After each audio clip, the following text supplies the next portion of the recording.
계속해서 정말 너무 좋은 관점들이 많아요. 무엇보다 각자의 삶에서 계속해서 어두운 상황들을 하나님의 시야로 바라보고 이렇게 다스릴 수 있다는 것이 얼마나 놀라운 은혜인지 모르겠습니다. 지난주도 참 스펙타클한 일들이 많이 있었습니다. 영혼들을 회복시키고 살리는데 정말 하나님 너무 멋있게 일하시는 것을 보면서 참 매 순간이 감동이었어요. 오늘 말씀은요, 사실 우리가 순종의 성품 설교를 계속해 왔잖아요.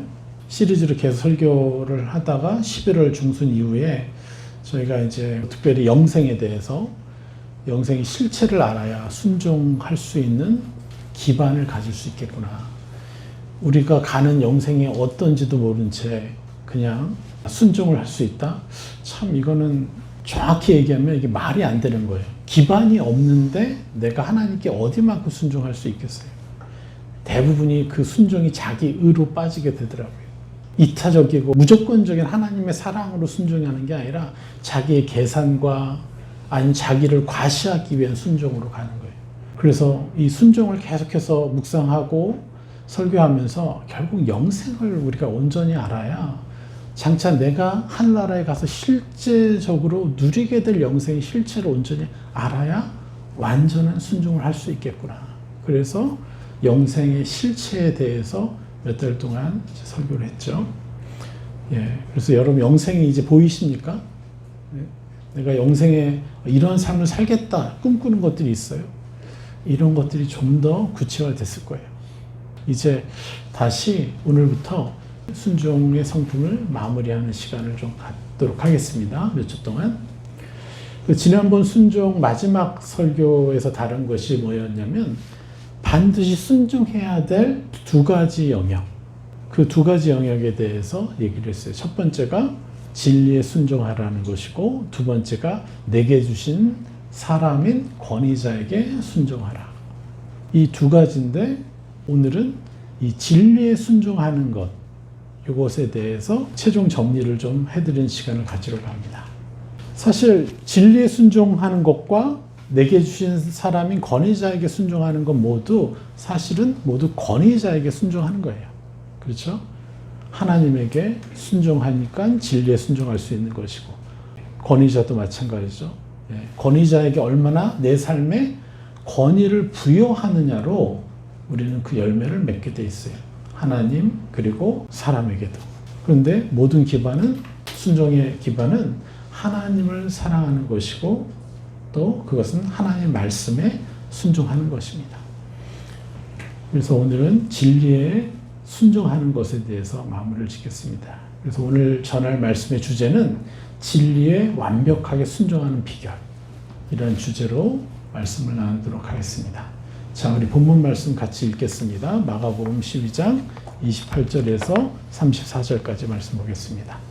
서기관 중 한 사람이 그들이 변론하는 것을 듣고 예수께서 대답하신 줄을 알고 나와 묻되 모든 계명 중에 첫째가 무엇이니까?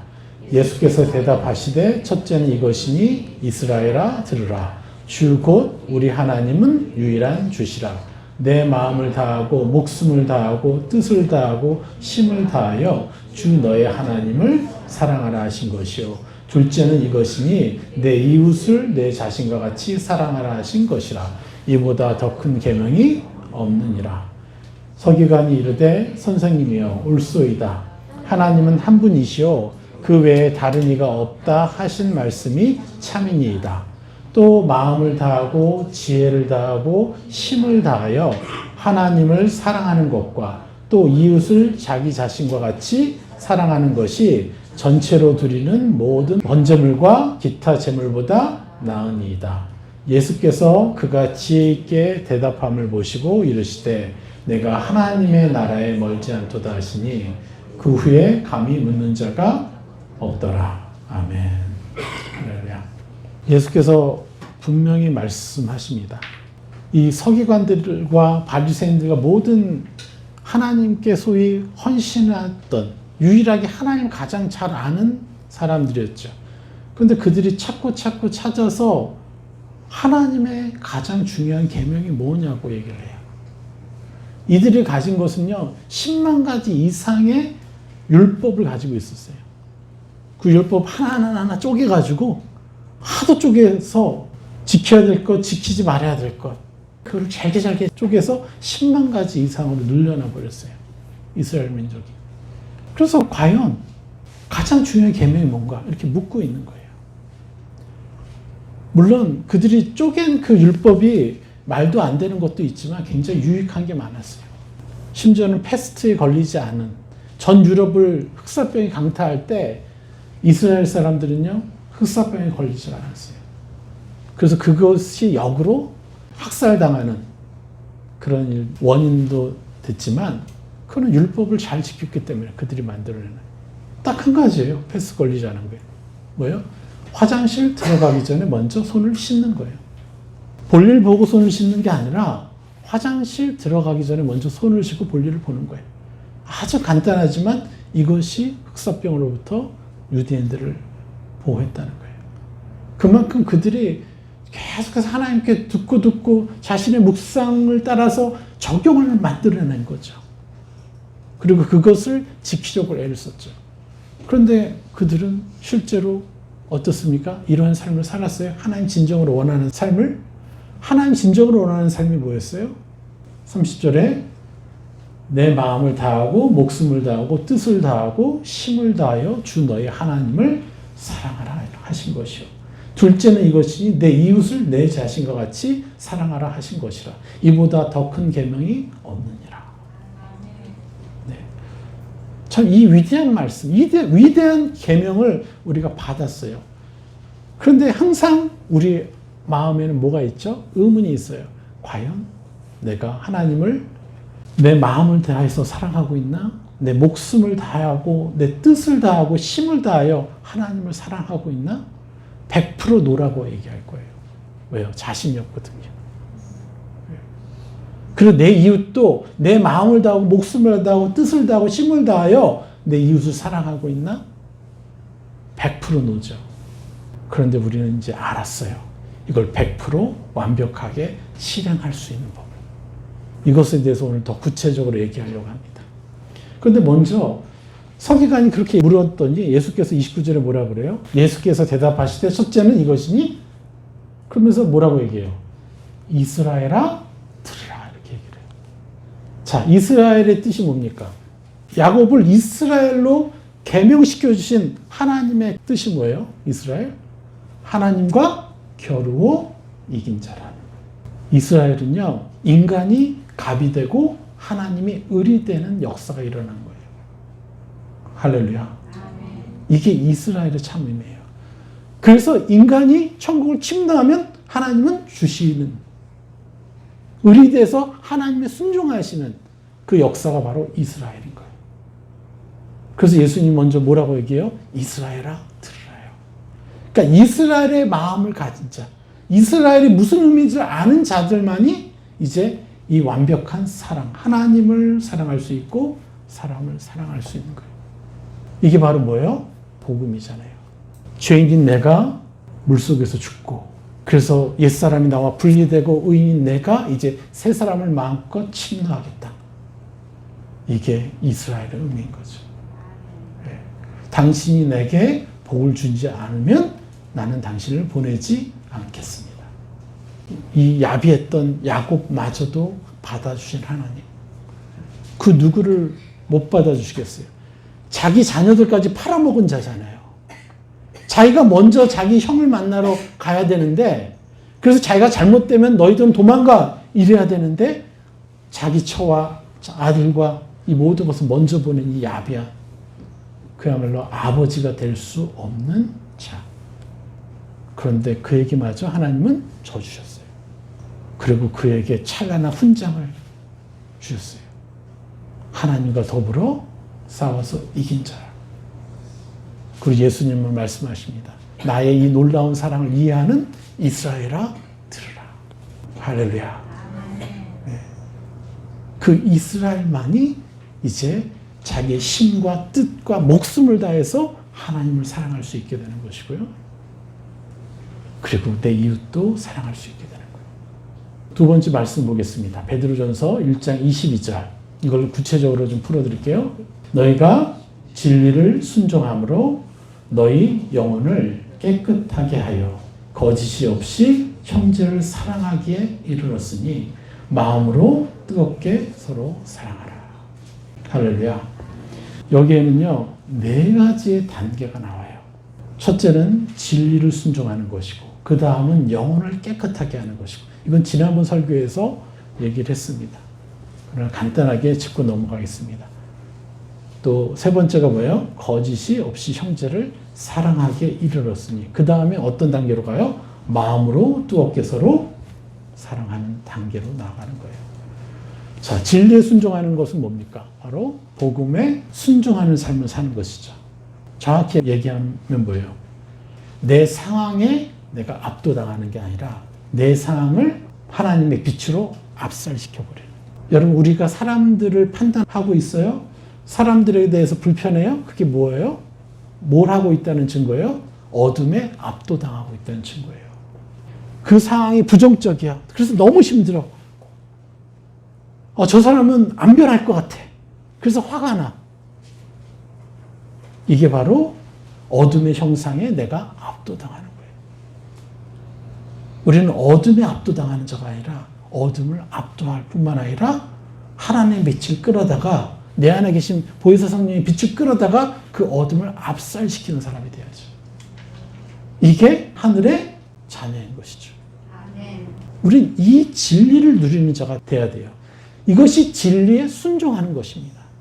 나를 믿지 않고, 나의 어떠함을 믿지 않고, 저들의 어떠함을 믿지 않고, 내가 좀 전에 품었던, 악이 나한테 화전을 쏴서 내가 어쩔 수 없이 어둠의 생각을 품었던 그 나를 믿지 않기로 작정하는 것이 진리에 순종하는 것이죠. 그리고 오로지 내가 입고 입혀줘야 될 것. 이게 바로 진리에 순종하는 것입니다. 이것이 바로 이스라엘로 사는 거예요. 할렐루야. 네. 그래서 우리는 우리의 어떠함에 대해서 판단하면 안 돼요. 이미 우리는 우리 자신을 판결할 수 있는 모든 권세를 하나님께 드렸어요. 여러분 아직도 가지고 계십니까? 여러분 자신을 판결하는 그 권세를?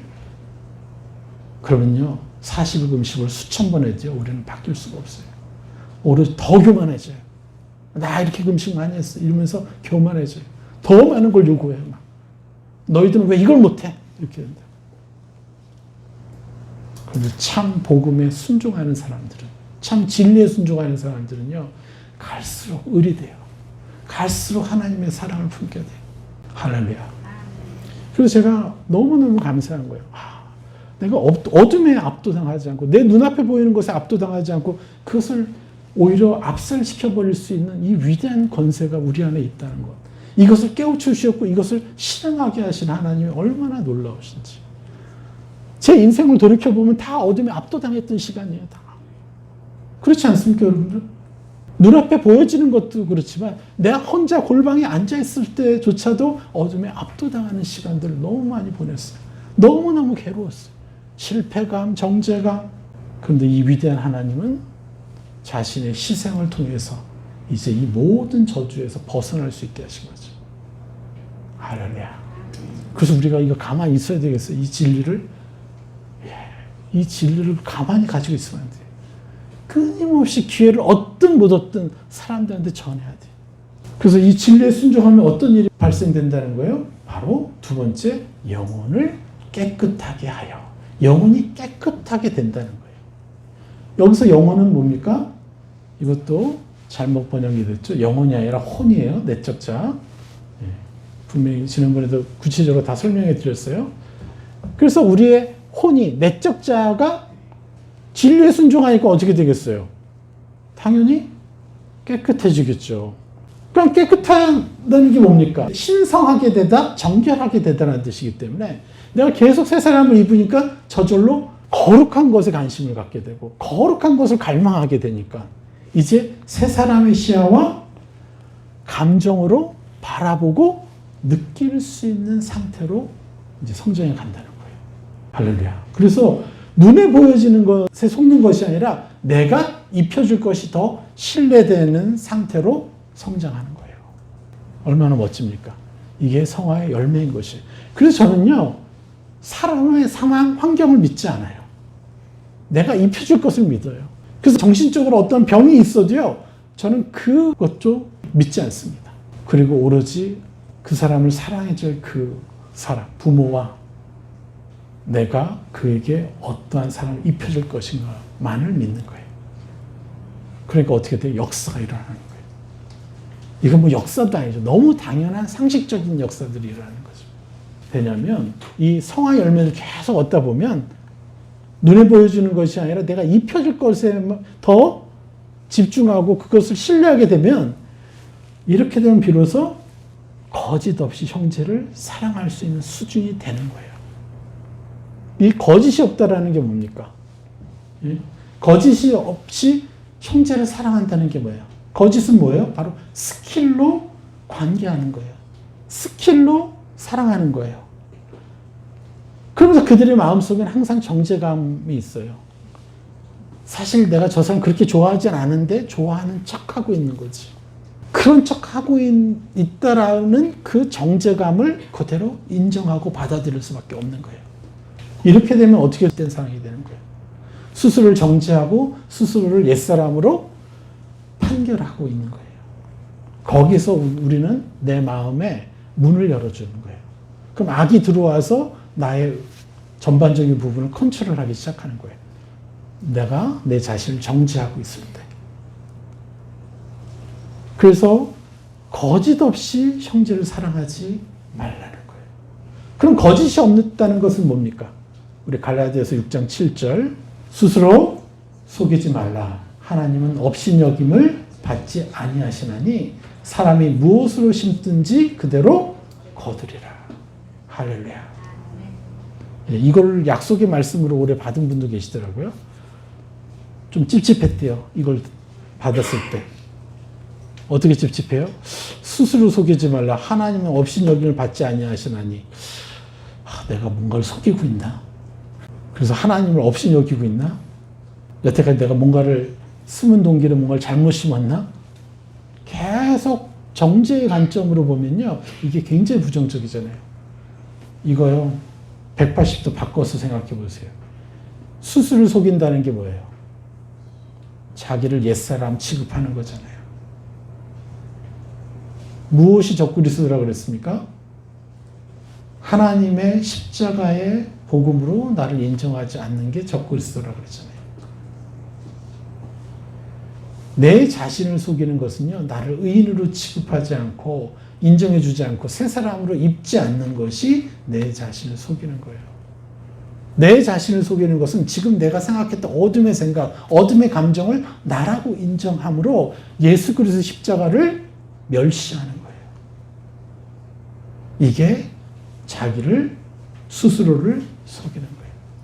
그래서 갈라디아서 6장 7절의 말씀은 스스로를 속이지 말라. 하나님은 업신을 받지 아니하시나니. 업신여김을. 하나님 업신여기는 것이 뭐예요? 십자가로 나를 인정하지 않고 내 행위로 나를 인정하는 것. 이게 위대한 하나님을요 멸시하는 거예요. 할렐루야. 그래서 비로소 그 다음에 뭐라 그래요? 사람이 무엇으로 심든지 그대로 거두리라.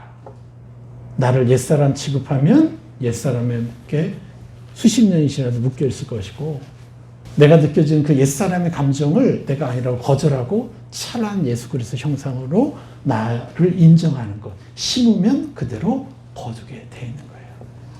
할렐루야. 그래서 우리는 우리 스스로를 속이지 말아야 됩니다. 그것이 단순히 나의 죄가 아니라 하나님을 업신여기는 죄라는 거예요. 내가 망가지면 내 가족은 회복이 될 수 없어요. 여러분이 여러분 스스로 속이지 말아요. 여러분 가족에게 새 사람을 입혀줄 수 있지 않습니까?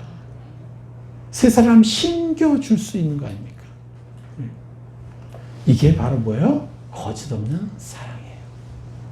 여러분 하나님이 여러분을 무조건적으로 사랑하시는 것을 믿습니까? 여러분 뭐 한 게 없잖아요. 그런데 거짓 없이 하나님이 무조건적으로 여러분을 사랑하시는 게 맞아요? 그럼 이 말씀을 믿고 이 말씀대로 나를 인정해주고 내 눈앞에 보여진 모든 사람을 그렇게 인정해줘야죠. 저는 이번 주에 너무너무 신나고 감사했던 게 그거예요. 와, 내가 정말 몇 번 기도하지 않았었던 사람조차도 결국 열매를 맺고 있는 것을 보게 되는 거예요. 내가 계속 세상을 입혀주는 것을 포기하지만 않으면 그게 2년 뒤건 3년 뒤건 결국은 열매가 맺혀지는구나. 제가 이번 주에 이런 경험들을 더 많이 했어요. 얼마나 신나든지. 그래서 내가 더 포기하지 말고 내 스스로 판단하지 말고 더 많이 기도해야 되는구나. 여러분, 이것을 우리가 누려야 된다는 거예요. 그래서 십자가로 내 자신과 상대방을 볼 수 있고, 그리고 대우해주며 입혀주는 것이 뭐예요? 바로 거짓 없이 사랑하는 것입니다. 이게 뭐냐? 바로 하나님의 자리에 내가 서지 않는 거예요. 하나님의 자리에 내가 서지 않고 하나님을 나의 주인으로 모셔서 하나님의 판결을 내 입으로 대리자로서 공포해주는 그 사람이 되어야 된다는 거예요. 우리는요, 신적인 권세를 가졌어요. 하나님의 말씀을 대신 선포해주고 공포할 수 있는 그런 권세를 가진 자예요. 그럼 우리가 그것을 뭘 해야 될 거예요? 하나님의 말씀은 생명이고 빛인데 생명과 빛을 그 사람들한테 입혀주는 일을 내가 해야 하나님 역사가 이루어진다는 거예요. 예, 사신이 왕의 명령서를 갖고 공포를 해요. 그런데 그것이 공포되기 전까지는 왕의 인장이 있을지라도 이 세상에 아무런 역사를 못해요.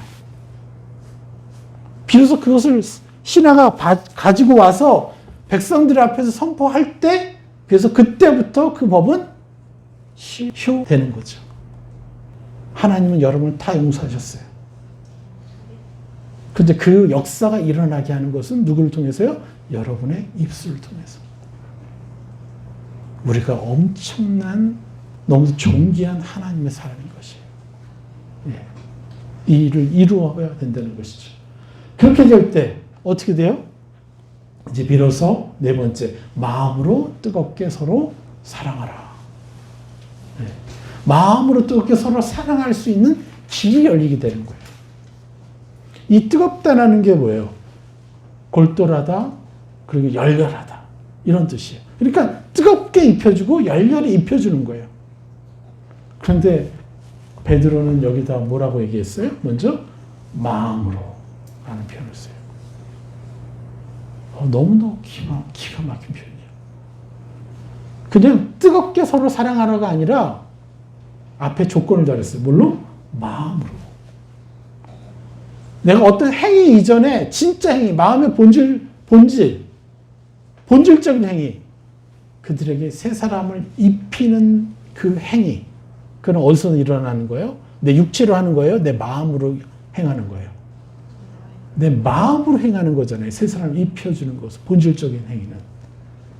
그래서 사도 베드로는 마음으로 뜨겁게 서로 사랑하라 이렇게 말씀하십니다.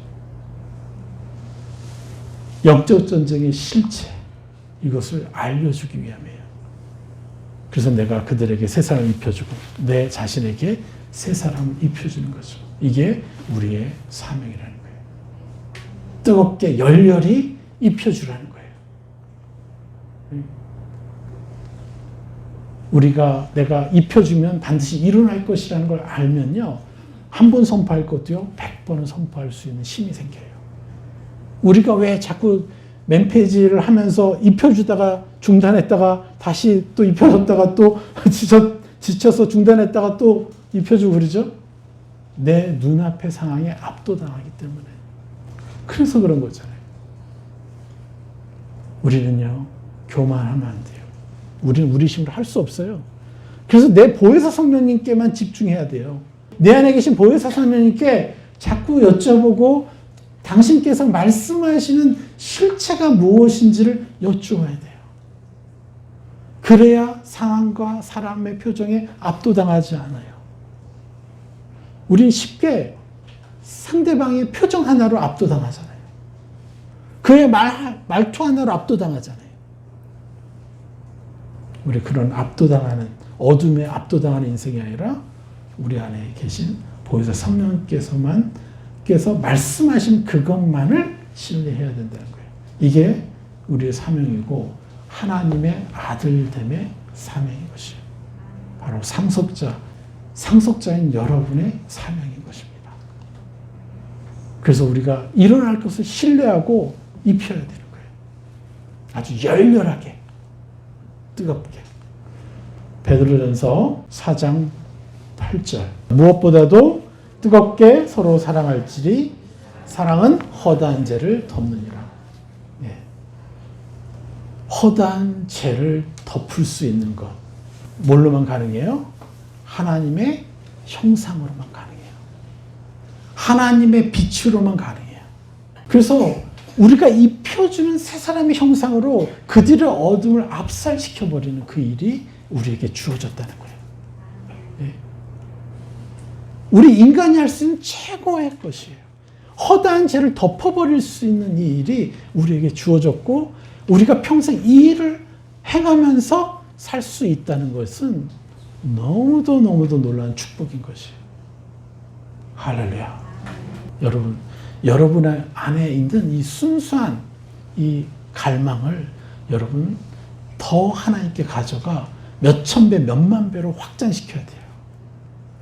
그래서 예수님처럼 나는 그렇게 그 허다한 죄를 덮을 수 있다라고 침노하셔야 되는 거예요. 여기서 뭐라고 얘기합니까? 무엇보다도 그랬어요. 지난번에 풀어드렸어요. 최우선순위라는 거예요. 하나님의 사람에게 있어서 최우선순위로 무엇보다도 뜨겁게 서로 사랑할지니. 여기서 뜨겁게 서로 사랑하다. 이 할지니가 바로 이 에코라는 단어를 쓰는데 붙잡다, 연속하다, 간직하다라는 뜻이에요.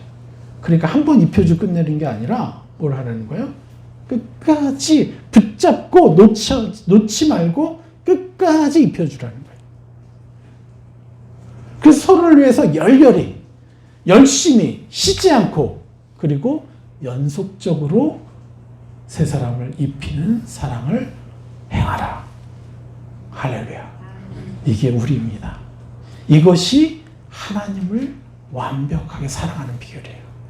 이 위대한 사랑의 하나님, 그분의 아픔은 악에게 지배당하고 컨트롤당해서 어둠의 종으로 살아가는, 늘 사단이 보여주는 것에 압도당한 채 종으로 살아가는 모든 영혼들의 그 괴로움, 우리가 느끼는 괴로움보다 더 실제적인 괴로움을 하나님이 느끼시는데 그 하나님을 사랑하는 것, 그 고통, 상처로부터 우리가 해방시켜 드려야 되는 거죠.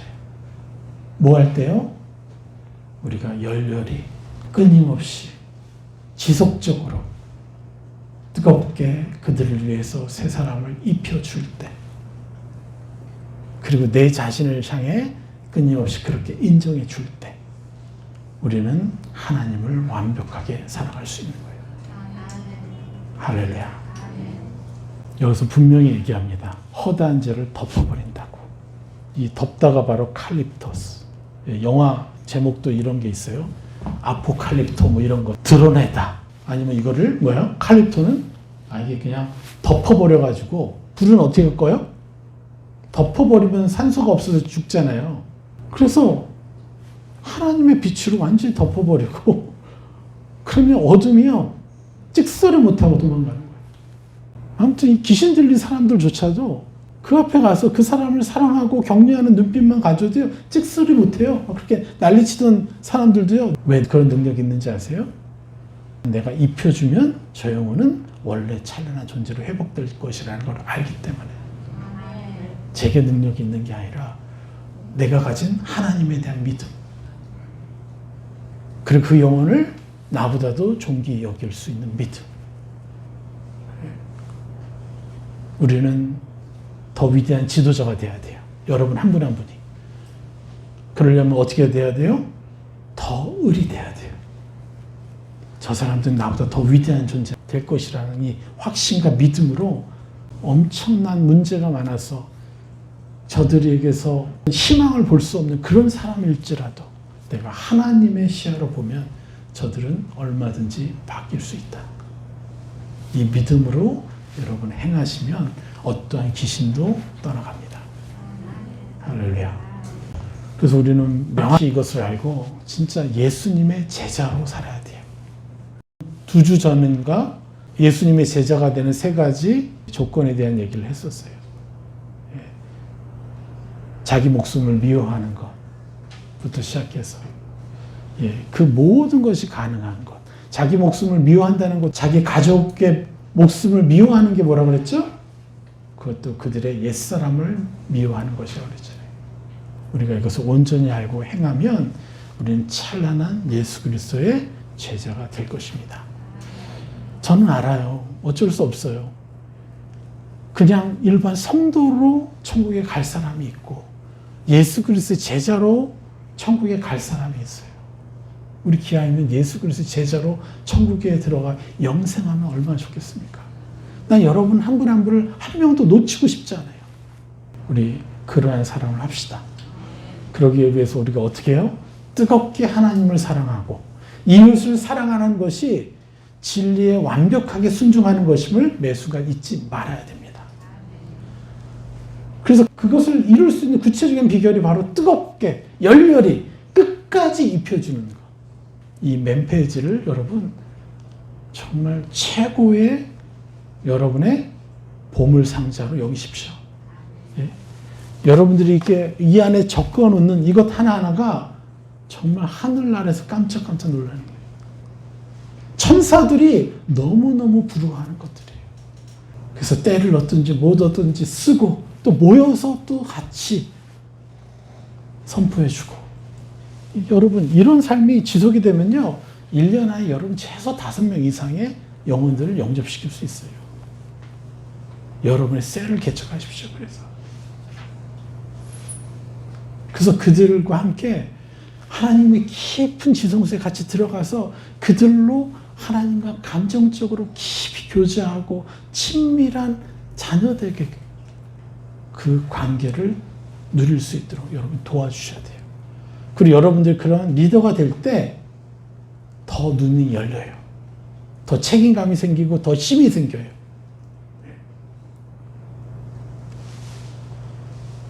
그리고 우리가 이러한 삶을 통해서 어떻게 돼요? 우리 삶의 모든 영역에서 이제 어둠에 압도당하는 것이 아니라 어둠을 압살시킬 수 있는 그 사람의 행복들이 우리 눈에 보여지게 될 것입니다. 그들이 행복한 것을 볼 때 하나님이 얼마나 하늘에서 기뻐하실까? 얼마나 껄껄껄껄 웃으실까? 하나님 마음이 얼마나 시원케 될까? 여러분 그것을 기대하십시오.